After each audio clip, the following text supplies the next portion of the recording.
Hello বন্ধুরা, আসসালামু আলাইকুম। সবাইকে ওয়েলকাম মাই ভিডিও। সবাই কেমন আছেন? আশা করি ভালো আছেন। আমরাও আলহামদুলিল্লাহ ভালো আছি। আলু ভাজি তৈরি করছি সকালের নাস্তার জন্য। আজকের ওয়েদারটা একদম আবহাওয়া খারাপ, বাইরে বৃষ্টি হচ্ছে গুড়ি গুড়ি।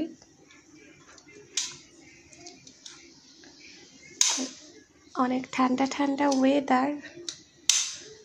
সারা রাত বৃষ্টি হয়েছে গুড়ি গুড়ি, এখনো বৃষ্টি পড়ছে।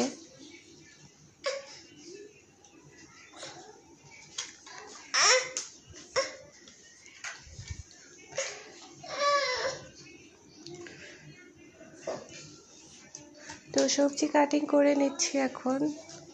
সাথে বাচ্চা দাঁড়িয়ে আছে, তাই বাচ্চার সাউন্ড পাচ্ছেন। ভিডিওটি ভালো লেগে থাকলে অবশ্যই চ্যানেলটি সাবস্ক্রাইব করে দিয়ে 5 টাকা বেল আইকনটা অন করে দিবেন। অবশ্যই লাইক কমেন্ট করে ভিডিওটা শেয়ার করে দিবেন। ফেসবুক পেজটা অবশ্যই লাইক ফলো দিয়ে ভিডিওটা শেয়ার করে দিবেন। কে কোন জায়গা থেকে ভিডিওটা দেখছেন অবশ্যই কমেন্টস করে জানিয়ে দিবেন।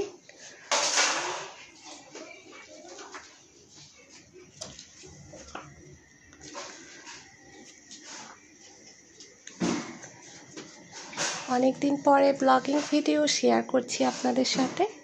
অনেক দিন ধরে ব্লগিং তৈরি করি না, কাজের ব্যস্ততার জন্য টুকিটাকি ভিডিও পোস্ট করি, বাট ব্লগিং করা হচ্ছে না।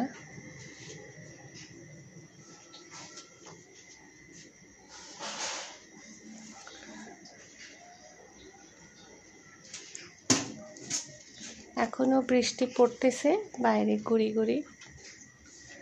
আর এই তো আমার পেঁপেগুলা এইভাবে করে কাটিং করে নিয়েছি। এগুলা হচ্ছে মাছ দিয়ে রান্না হবে।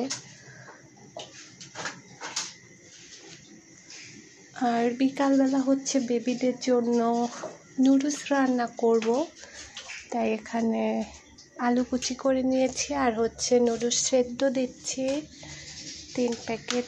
আর হচ্ছে পেঁয়াজ মরিচ ভাজছি, সব মশলা দিয়ে তারপর নুডলসটা দিয়ে দিব। যেহেতু সবজি আর নাই তাই আলু দিয়েছি। আলুটা বাচ্চাদের জন্য খুবই হেলদি খাবার। তো ডিম টিম দিয়ে মশলা দিয়ে সব কিছু দিয়ে এখন নুডলসটা দিয়ে দিলাম। তৈরি হয়ে গেল বেবিদের নুডলস। তো আজকে আর ভিডিওটা বড় করব না, আজকের মতো বিদায় নিয়ে নেব। সবাই ভালো থাকবেন, সুস্থ থাকবেন। আল্লাহ হাফেজ।